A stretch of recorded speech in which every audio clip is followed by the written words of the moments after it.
Bonjour et bienvenue sur ma chaîne Manati, la chaîne du bien-être et de la détente. Installez-vous confortablement dans un endroit où vous ne serez pas dérangé et savourez. Enfin, vous pouvez vous laisser aller. Enfin, vous pouvez penser à vous et seulement à vous. Prenez le temps de vous remercier pour ce délicieux moment que vous vous accordez. Se dire merci n'est pas quelque chose que l'on fait naturellement, et pourtant cela fait énormément de bien. C'est si simple et si bénéfique pour votre bien-être. Remerciez votre corps pour cette journée. Votre corps est toujours présent et à votre écoute. Il vous parle constamment par des signes pour vous dire ce qui va et ce qui ne va pas. Soyez à l'écoute de votre corps. Soyez présent pour lui. Faites-lui confiance. Laissez votre corps se poser, se déposer sur le support sur lequel vous vous êtes installé. Laissez votre respiration prendre toute sa place. Toute sa place. Inspirez profondément et expirez longuement.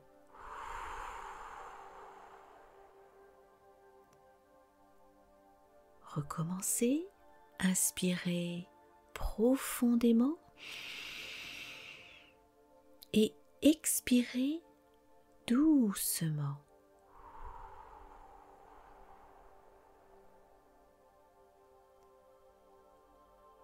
Encore une fois, inspirez longuement et expirez doucement.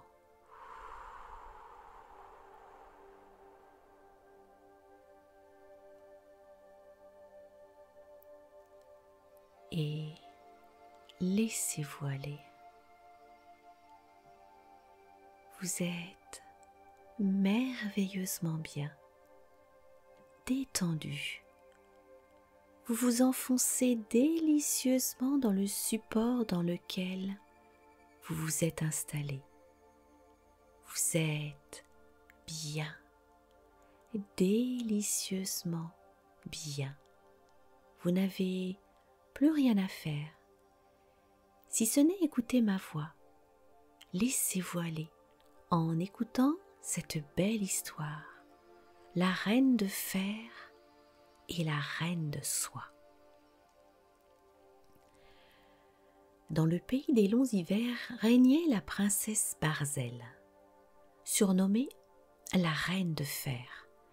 Sa force surnaturelle, son adresse à manier les armes, la promptitude de ses résolutions, l'indomptable énergie de sa volonté la faisaient craindre de tous les princes, ses voisins, dont plus d'un avait ployé sous sa main de fer. Mais comme sa beauté égalait sa force et qu'elle possédait d'immenses trésors, les prétendants, accourus des pays les plus éloignés, se succédaient à sa cour pour tenter le sort et conquérir en même temps gloire, fortune et beauté.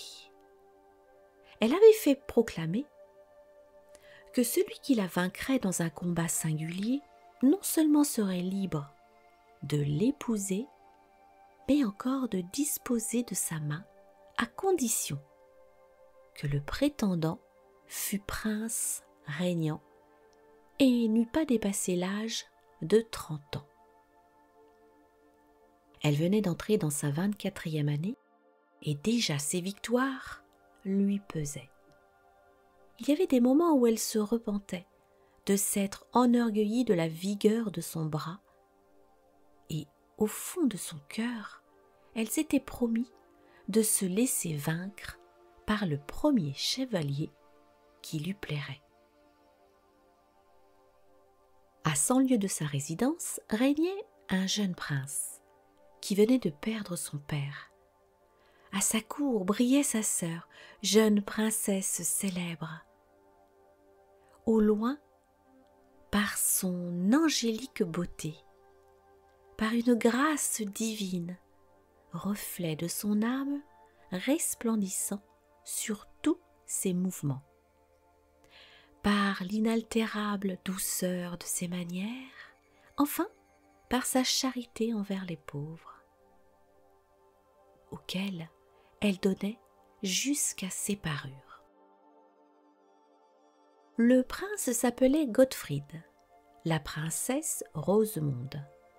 Gottfried avait souvent entendu parler de la beauté de la reine de fer. Il l'aimait et la désirait pour femme, précisément parce qu'il était doux de caractère et faible de corps.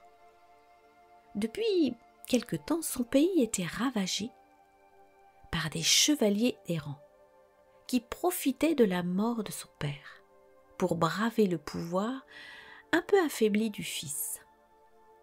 Cette beauté de fer pouvait le maintenir sur son trône et même étendre les limites de son royaume. Mais il n'osait se présenter, car il connaissait les conditions de la lutte, et ces conditions ne lui permettaient pas une victoire facile. Un de ces chevaliers errants, à la tête de 200 guerriers, venait de faire irruption dans son pays et avançait rapidement vers la capitale, renversant devant lui tous les braves que Gottfried lui opposait. C'était un prince du Rhin. Il s'appelait Sigebert et avait à peine atteint l'âge de 25 ans. Il était le plus beau et le plus vaillant des guerriers, et sa galanterie égalait sa bravoure. Gottfried, en désespoir de cause, lui envoya plusieurs héros de paix, chargés de présents, lui promettant une forte somme d'or s'il consentait à se retirer. « Dites à votre maître, répondit Sigebert, que je ne suis point venu pour m'enrichir à ses dépens. S'il ne m'avait pas accueilli comme un ennemi, je n'aurais pas fait tomber un cheveu de tous ces valeureux chevaliers. J'admire sa vertu et sa piété. Je ne suis point un mécréant. Ma mère est une bonne chrétienne, et son fils n'est point un brigand. Je refuse ses présents. Je désire avoir une entrevue avec lui, à sa cour même, qu'il me reçoive comme un ami, et je serai fier d'être son plus fidèle défenseur. » Ces paroles mirent Gottfried dans un grand embarras. Il y voyait une embûche et craignait que le prince étranger ne songeât à le tuer et à s'emparer du trône. Il demanda 2 jours de réflexion qui lui furent accordés. Il tint conseil avec sa mère et sa sœur. Sa mère, femme d'un héros, était pour une résistance désespérée. Mais Rosemonde, prenant à son tour la parole, dit « Si Sigebert en voulait à notre vie et à nos trésors, il les prendrait de haute lutte.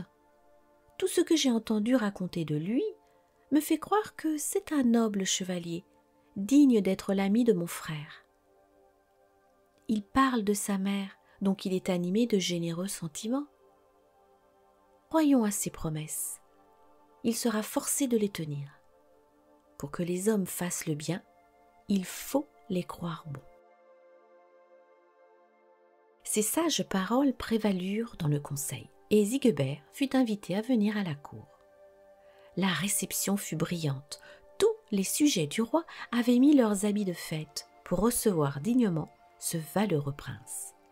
Le roi, précédé de ses trabans, de ses héros suivis de la reine mère et d'un nombreux cortège de serviteurs, alla au-devant de lui jusqu'au bas de l'escalier de son château. Sigebert, à sa vue, arrêta son destrier mit pied à terre, fléchit un genou et baisa la main du roi. Gottfried, rassuré par l'air franc et cordial du jeune héros, l'embrassa, le présenta à sa mère et le conduisit dans la salle du trône. Il ne fallut pas 10 minutes à Sigbert pour gagner tous les cœurs. Sa taille souple et élevée dépassant celle de tous les chevaliers qui l'entouraient, sa figure à la fois juvénile et martiale, mais surtout son regard bleu, tendre et long, parce qu'il venait du plus profond de son âme, était autant de témoignages d'une haute extraction et de sentiments tout autres que ceux qu'on lui avait supposés. Tous les yeux étaient fixés sur lui. Et plus d'un cherchait du regard Rosemonde pour voir l'effet que ce bel étranger ferait sur elle. Mais Rosemonde n'était pas dans la salle. L'usage s'y opposait. Du consentement de son frère, elle se tenait dans une tribune enveloppée de riches draperies en face du trône, savourant sans être vue les traits de Sigbert. Tout à coup, Sigbert, présentant son épée au roi, lui dit « Sire, j'ai à vous entretenir en particulier. » Le roi ordonna, et en peu d'instants, la salle était vide. Rosemonde seule les écoutait. « Je suis le prince Sigbert, dit le jeune chevalier, fils de la reine Sigmilde et du roi Witeking, du pays béni entre le Rhin et le Maine. Ma mère m'a appris à croire et mon père à combattre. Ma mère m'a parlé de la princesse Rosemonde, votre sœur. Elle m'a dit que sa vertu et sa sagesse égalaient sa beauté. J'aurais pu vous envoyer des messagers pour demander sa main, mais je veux me marier comme mon père, qui a conquis sa femme à la pointe de son épée. Je me suis mis en route avec 200 de mes fidèles. Ma mère elle-même a brodé mon pourpoint. Mon père a forgé mon glaive. Lorsqu'aux confins de votre pays, je fus attaqué par 400 de vos chevaliers, c'est à regret que je les ai vaincus. Mais m'en eussiez-vous opposé le double, il ne m'aurait pas empêché de venir ici déposer mon cœur et ma couronne aux pieds de Rosemonde. Que ne m'avez-vous fait savoir ces sentiments dès le jour de votre départ ? Répondit Gottfried. Bien du sang noble eût été épargné. Que Rosemonde vous agrée, je vous l'accorde. Je l'aimerai tant et si fidèlement, répliqua Sigbert, qu'elle sera forcée de m'aimer un peu à son tour. Mais pourquoi mes yeux ne l'ont-ils pas encore aperçu ? Car de toutes les femmes de votre cour, aucune ne doit l'égaler. Il me semble que je la reconnaîtrai entre 1000, et jusqu'à présent mon cœur ne m'a pas encore dit « c'est elle ». Le roi fit un signe de la main à Rosemonde. Les draperies de soie et d'or de la tribune s'ouvrirent, et la jeune princesse parut sur le balcon. « C'est elle !» s'écria Sigbert en tombant à genoux. Et une voix secrète au fond du cœur de Rosemonde lui dit « C'est lui !» Sigbert fut admis à faire sa cour à Rosemonde. Il l'avait aimée sans l'avoir vue. Depuis qu'il la voyait, il l'adorait comme une divinité. Rosemonde, se sentant aimée du plus noble chevalier, priait Dieu de ne pas la rendre fière et orgueilleuse. Mais quand, apparaissant dans la salle du trône, son regard rencontrait le regard de Sigbert, les yeux de tous les assistants se baissaient comme éblouis par des étincelles jaillissant du choc de 2 étoiles.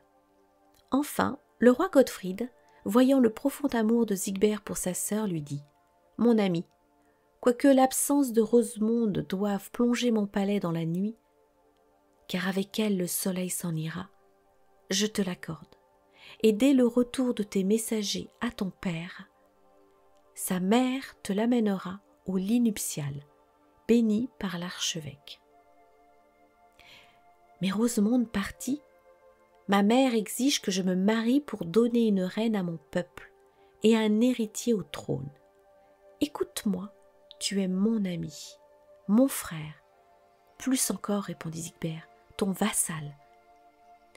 Jure-moi, poursuivit Gottfried, de faire tout ce qui est en ton pouvoir pour m'aider à obtenir la main de la princesse que j'aime. »« Je le jure, » reprit Sigbert, et ils se donnèrent le baiser d'amis et de frères. Les noces de Sigbert et de Rosemonde furent célébrées avec une pompe royale. Toutes les jeunes filles de la capitale figurèrent comme demoiselles d'honneur dans le cortège de l'auguste fiancé. Car toutes l'aimaient, et Rosemonde préférait ce cortège d'affection et de beauté au luxe et aux faux éclats de la cour.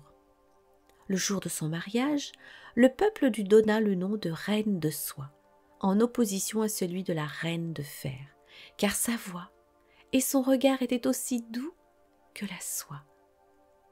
15 jours après son mariage, Sigbert s'arracha au bras de sa chère Rosemonde pour suivre Godfried dans le pays des longs hivers. Il lui avait promis de l'aider à conquérir la reine de fer. En vain, Rosemonde chercha-t-elle les mots les plus soyeux pour engager son bien-aimé à rester avec elle. « Tu es ma douce amie, le prix de ma parole, » lui répondit Sigbert. « Tu es fidèle à mon cœur, il faut donc que mon cœur soit fidèle à ma parole. » Et malgré les larmes de Rosemonde, Sigbert et Godfried, accompagnés de 200 chevaliers, partirent pour le pays des longs hivers. Il était d'usage que le héros, qui se présentait devant la reine Barzelle, avant de croiser le fer, leva la visière de son casque et ploya un genou. Sigbert, car Godfried n'osa pas se soumettre à l'épreuve, eut à peine satisfait à cet usage que la reine de fer pâlit et rougit. Elle eut beaucoup de peine à cacher le trouble de son cœur. Sa main tremblait, et dès le commencement du combat, son arme tomba de son bras, et elle dans les bras du vainqueur. Grande fut la joie du peuple, car les sujets de la reine craignaient qu'elle ne voulût point se marier. Le prince Sigbert, donnant la main à la princesse Barzelle, fut conduit au château au milieu des cris de joie, au son des trompettes et des cymbales. Arrivée dans la salle des chevaliers, la reine posa une couronne sur la tête du vainqueur, puis, lui présentant sa joue, elle lui dit : « Mon seigneur et maître, votre servante, votre fiancée vous salue. »« Ma servante, soit, » répondit le prince Sigbert. « Ma fiancée, jamais. » À ces mots, il eut dans la salle un cri général de frayeur. La vaisselle d'or tremblait sur ses plateaux, jusqu'au mur qui craquait d'épouvante. « Jamais !» répétèrent mille échos lugubres. « Sache, ô reine, reprit Sigbert, que je suis marié à la plus belle, à la plus douce, à la plus vertueuse princesse qui ait jamais vécu. Rosemonde est son nom. Le peuple l'appelle la reine de soie. »« Alors pourquoi es-tu venue me combattre ?» demanda la reine. « Je suis venue pour conquérir Rosemonde. En te vainquant, j'ai dégagé ma parole que j'avais donnée au roi Godfried, que voici, car il l'aime. Adieu, je vais rejoindre Rosemonde qui m'attend. » Cela dit, il salua la reine et disparut. « Hélas !» soupira la reine Barzelle, « je me suis laissé vaincre par ma rivale. Y eut-il jamais une douleur, y eut-il jamais une honte égale à la mienne ?» Et elle jura de se venger. Force lui fut pourtant d'accepter les conditions de Sigbert et de promettre sa main à Godfried. Mais déjà son amour pour Sigbert s'était tourné en haine pour Rosemonde, et malheur à la femme que la reine de fer déclarait son ennemie. Elle dit à Godfried : « Je vous épouserai, car j'ai donné ma parole, mais je ne vous suivrai pas, vous resterez dans mon pays. »« Nos 2 pays, répondit Godfried, n'en feront plus qu'un. Je ne souffrirai jamais dans mon pays un homme qui puisse se vanter de m'avoir vaincu. » Sigbert retournera avec Rosemonde chez ses parents, répondit Godfried. « Qu'il parte tout de suite, s'écria Barzelle. Il est déjà parti, vous ne le verrez plus. »« Ah, poursuivit Barzelle, si vous voulez que je devienne votre femme, vous déclarerez la guerre à Sigbert. Il est venu dans votre pays de vive force et vous a honteusement contraint de lui donner votre sœur. Je ne veux pas que le mari de la reine de fer ait à rougir devant son beau-frère. Faites-lui sentir la puissance de votre main. À cette condition seule, je vous donnerai la mienne. » « Illustre princesse, » dit Godfried, « nul homme ne vous aime autant que moi.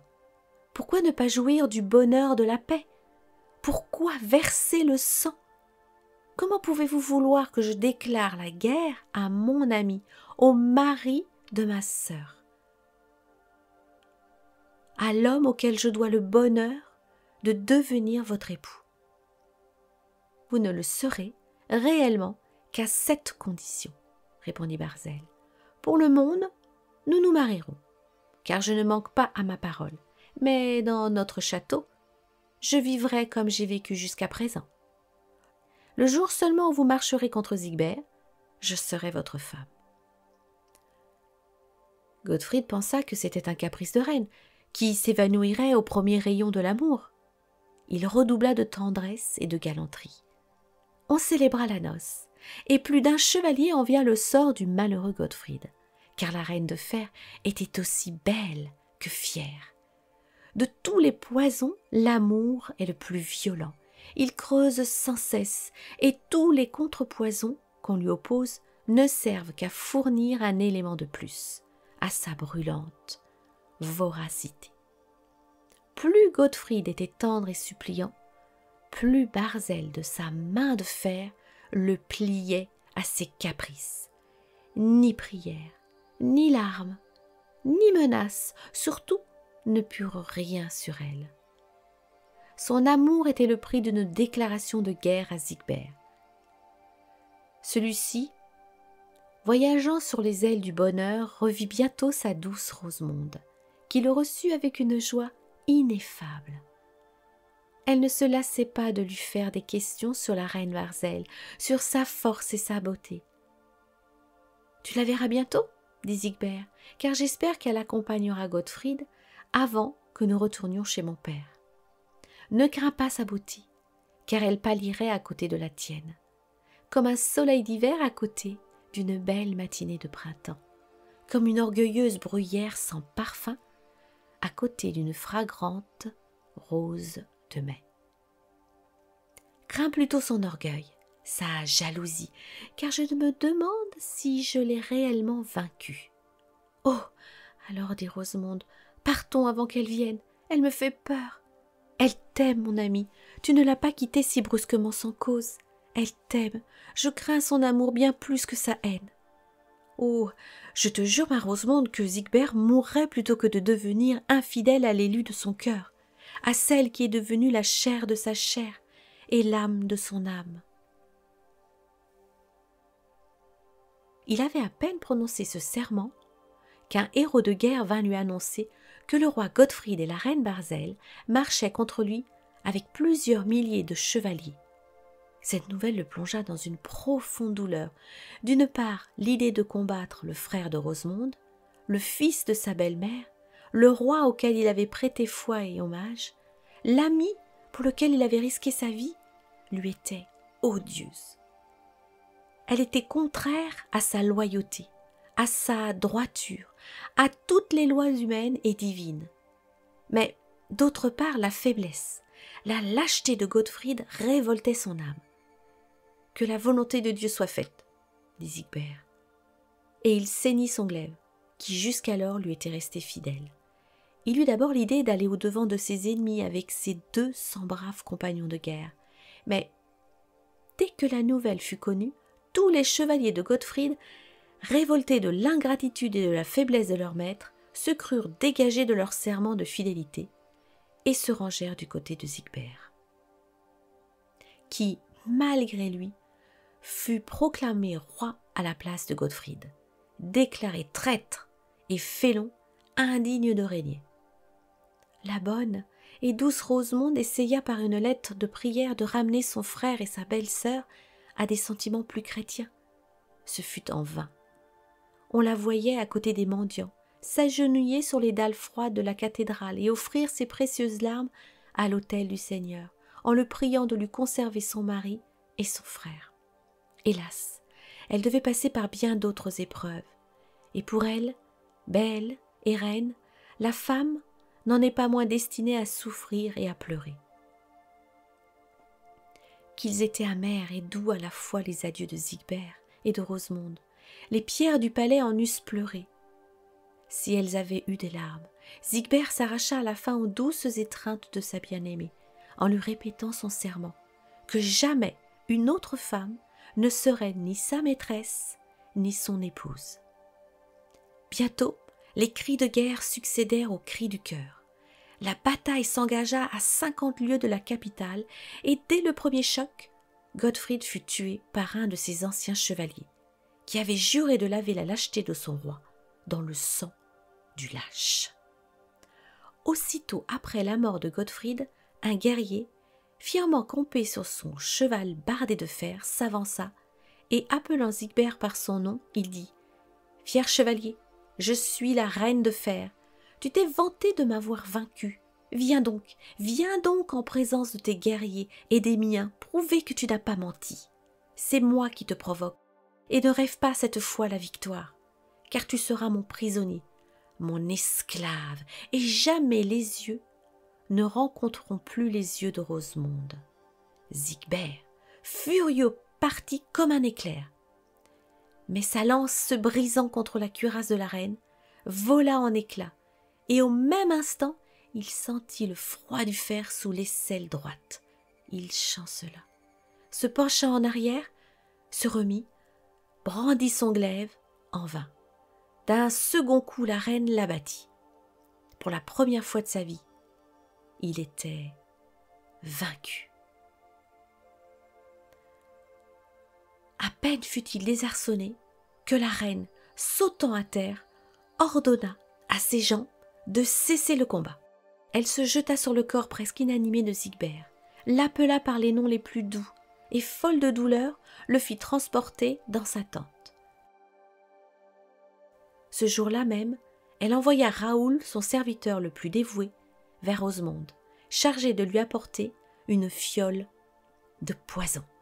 « Apprends-lui, dit-elle, que sa mort seule rachètera la vie et la liberté de Sigbert, que pour elle, si elle refuse, je saurai l'atteindre partout. » Puis elle ajouta, « Tu ne la quitteras que morte, la vie est à ce prix. » Rosemonde, à cette nouvelle, prit la fiole des mains du messager et dit, « Ma vie appartient à Sigbert, je la lui donne de bon cœur. » Elle approchait déjà le poison de ses lèvres quand Raoul, touché de sa beauté, attendri de ce sublime dévouement, arrêta vivement son bras en s'écriant « Reine, il est vrai que j'ai ordre de ne vous quitter que morte, mais je mourrais plutôt moi-même que de voir la plus belle, la plus vertueuse créature de Dieu périr ainsi à la fleur de l'âge.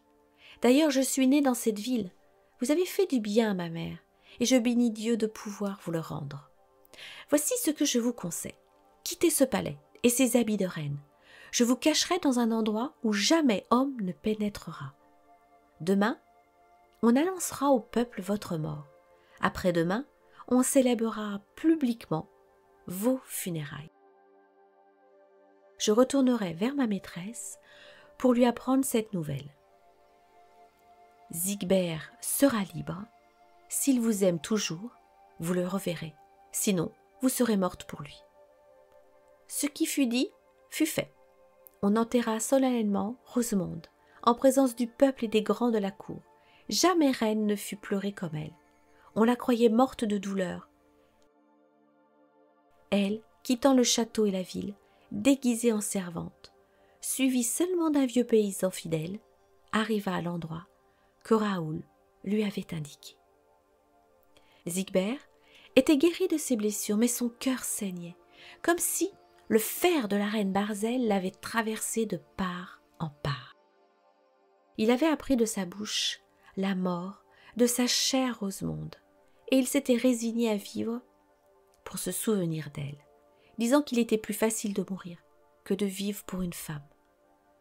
Quoique prisonnier, et bien qu'il ne vît personne dans sa prison, car la reine Barzelle lui apportait elle-même ses repas, dans une tourelle, communiquant par une porte secrète avec les appartements du château, Sigbert restait sourd à toutes les prières de sa châtelaine, qui ne cessait de lui offrir la liberté et sa couronne en échange de l'anneau nuptial. « Ma vie, lui disait-il, est entre vos mains. Vous pouvez en disposer selon votre volonté. Mais mon cœur appartient à Rosemonde, morte ou vivante. » Tant de résistance, même au prix des plus nobles biens de la terre, brisa à la fin la volonté de fer de la reine. De temps en temps, elle sentit, il est vrai, des désirs de vengeance sourdes de son cœur. Un mot eût suffi pour éteindre la vie de Sigbert, mais ce mot, en même temps, eût éteint en elle la dernière lueur d'espérance. « À quoi m'ont servi mes crimes ?» se disait-elle, « puisqu'ils ne font qu'augmenter mon malheur, puisqu'à ces refus se joint le remords, ce garde de nuit de l'âme. » Dans certains moments, elle eût tout donné pour pouvoir ressusciter l'ombre de Rosemonde, pauvre brebis, qu'elle croyait avoir sacrifiée à son amour, et dont le sang n'avait pu étancher l'ardente soif de son cœur. Peu à peu, elle devint triste et songeuse. Le sommeil la fuyait, et à la voir des journées entières plongée dans une douleur sombre et muette, on eût dit qu'elle avait perdu jusqu'à la parole. Un jour, elle dit brusquement à Raoul : « Es-tu bien sûr de la mort de Rosemonde ?» À cette question, le pauvre vieillard pâlit, et craignant la colère de la reine, il répondit : « J'ai exécuté vos ordres. »« Ah !» s'écria-t-elle, « il est des moments où je le maudis de m'avoir si bien obéi. Ce crime me pèse sur la conscience. À quoi m'a-t-il servi ? Sigbert est plus amoureux de Rosemonde morte que de Rosemonde vivante. Je lutterais peut-être contre elle, si elle était là en chair et en os, mais contre une ombre chérie, je m'épuise en vains efforts. » Ces paroles réjouirent le cœur du brave Raoul. « Reine, dit-il, vous aimez trop la solitude, vous vous plongez dans vos sombres pensées et vous fuyez toute compagnie, tout entretien. Permettez un conseil à votre serviteur le plus fidèle.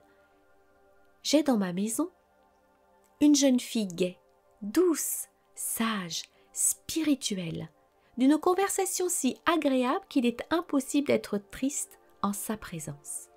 Moi aussi, depuis ce crime dont j'ai été complice, je ne dormais plus, je ne vivais plus. Cette jeune personne, ma parente, par ses sages paroles, a su me rasséréner et a souvent dissipé mon chagrin par sa douce gaieté. Elle a un baume pour chaque blessure, une consolation pour chaque douleur. Voyez-la, je suis sûre que vous voudrez l'écouter. Écoutez-la, je suis sûre que vous voudrez la garder auprès de vous. Amenez-la-moi, dit la reine, et le vieux Raoul amena la reine Rosemonde à la reine Barzelle, qui la prit à son service, et qui, au bout d'un mois, la chérissait comme une amie. Bientôt Rosemonde devint la confidente des chagrins d'amour de sa rivale. À chaque nouveau refus de Sigbert, Barzelle épanchait ses pleurs dans le sein de son amie, et dans un de ces moments, comme pour décharger son âme du fardeau qui l'accablait, elle lui avoua le crime qu'elle croyait avoir commis sur Rosemonde. Malgré sa sagesse, la reine de soie ne put qu'à grande peine dissimuler son bonheur, en apprenant l'héroïque fidélité de son mari et les remords de sa terrible ennemie. Et ce bonheur, redoublant sa gaieté et l'enjouement de son esprit, éclairait par moments d'un rayon de joie l'humeur sombre de Barzelle. « Chère maîtresse, lui dit-elle un jour, vous êtes si belle et si bonne qu'il m'est impossible de croire qu'un homme puisse vous préférer une autre femme. »« Cela est pourtant, répondit la reine, Sigbert aime mieux mourir prisonnier que mari de Barzelle. Lui avez-vous parlé de Rosemonde ? Jamais, ce serait la lui rappeler. Moi, à votre place, dit Rosemonde. « Je lui en parlerai pendant des heures entières. Je lui arracherai le secret que possédait cette princesse pour se faire aimer avec une si rare constance. Je suis sûre qu'elle savait causer, qu'elle trouvait les mots les plus doux pour son bien-aimé, qu'elle ne le laissait jamais bouder, même quand il avait tort, qu'elle n'opposait à ses succès d'humeur qu'un fin sourire ou une répartie malicieuse, pour lui montrer le ridicule de ses airs sévères, qu'elle prenait une part sincère à tous ses chagrins, chagrins dont elle effaçait toujours les traces par ses larmes, et qu'elle savait sérieusement apprécier et mettre en lumière ses nobles qualités. Voyez-vous, poursuivit-elle, en prenant la main de la reine, ce n'est pas avec une main de fer qu'on peut conduire un homme, mais avec une main de soie. Tu as peut-être raison, soupira Barzel. Hélas, oui, dit Rosemonde, les hommes ont plus d'orgueil que d'affection. Ils n'aiment que la femme qui a besoin de leur appui. Plus une femme s'efface, plus l'homme se sacrifie pour elle. Il s'attache par le bien qu'il fait, plus que par celui qu'il reçoit. Vous êtes forte, faites-vous faible. Vous lui offrez, demandez-lui plutôt. On vous appelle reine de fer, faites-vous reine de soie, et vous serez aimée. Cher ami, s'écria Barzel, que mon sort serait heureux si je t'avais connu plus tôt. Maintenant, tes conseils viennent trop tard. Pour me faire admirer des hommes, j'ai cru nécessaire de m'approprier leurs vertus, leur énergie, leur force. Ils m'admirent en effet, mais ils ne m'aiment pas. Écoute ce que j'ai résolu. Dorénavant, Sigbert viendra s'asseoir à notre table. Tu lui parleras de Rosemonde, car tu parles mieux que moi. Ta voix mélodieuse s'infiltre dans l'âme, comme la rosée dans la fleur. Peut-être lui rendras-tu sa gaieté, peut-être me rendra-t-il le bonheur. Et si je ne réussis pas, demanda Rosemonde. Alors je lui rendrai sa liberté, et moi j'irai finir mes jours dans un couvent. Rosemonde se repentit presque de son conseil. Qui sait, se dit-elle, son cœur ne s'est amolli que sous l'étreinte du remords. Qu'elle apprenne que j'existe, et ce même cœur se rendurcira de nouveau. Mais il était trop tard. La volonté de la reine de fer était immuable. Le jour même, Sigbert fut invité à la table royale. Il arriva triste et abattu, comme toujours, et s'assit à côté de la reine, tournant le dos à la porte par où devait entrer Rosemonde. Celle-ci, vêtue de sa robe de noces qu'elle avait soigneusement cachée, se tenait tremblante et pâle sur le seuil. « Mon beau chevalier, dit la reine à Sigbert, vous pensez donc toujours à cette pauvre Rosemonde ? Que ne puis-je la rappeler à la vie ? À ce prix, je donnerai la mienne. » Touché de ce repentir, Sigbert baisa la main de Barzel et lui dit « Reine, cette parole me fait voir que, sous une enveloppe de fer, vous avez une belle âme. Merci. Ah, si Rosemonde vivait et qu'elle vous entendît, elle vous aimerait comme une sœur.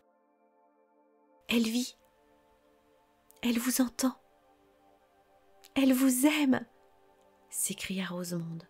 À cette voix, dont l'accent vibrait dans son cœur, Sigbert, éperdu, s'élança vers elle et la serra dans ses bras, ivre de joie et de bonheur. La reine s'était évanouie.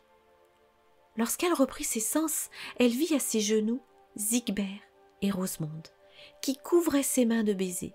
« Mes amis, dit-elle, attendrie elle-même jusqu'aux larmes, vous m'avez rendu mon repos, mon bonheur, mon âme, vous m'avez réconcilié avec moi-même.